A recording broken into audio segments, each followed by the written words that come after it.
Africa is the most vulnerable continent to climate change impacts. In the Horn of Africa, over 14 million people are facing the worst drought crisis.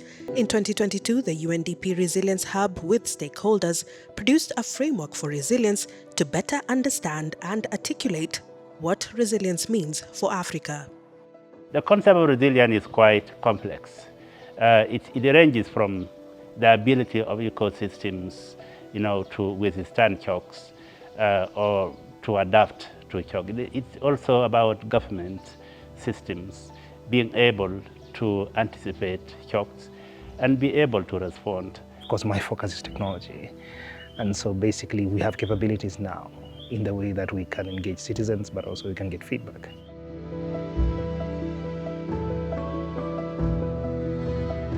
We have to get a set of indicators, a set of criteria through which we can measure whether we are resilient, whether we are improving resilience, or even are we eroding it, are we weakening rather than improving. So what you cannot measure, you cannot manage.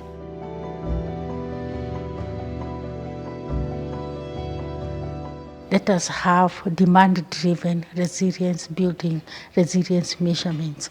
And our ASAL communities actually need to know this. They need to have these resilience issues at their fingertips.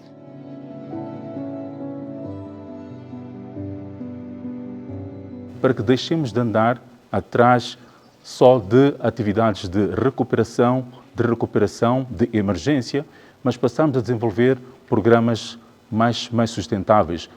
Eventually it's got to make sense in the places where, it helps governments and other national stakeholders to make policy decisions. We need to Africanize this framework, to contextualize this and tell the story of how this framework can help us understand what is happening in the Horn of Africa, what is happening in the Sahel, in the SADC region, or even in the MENA region.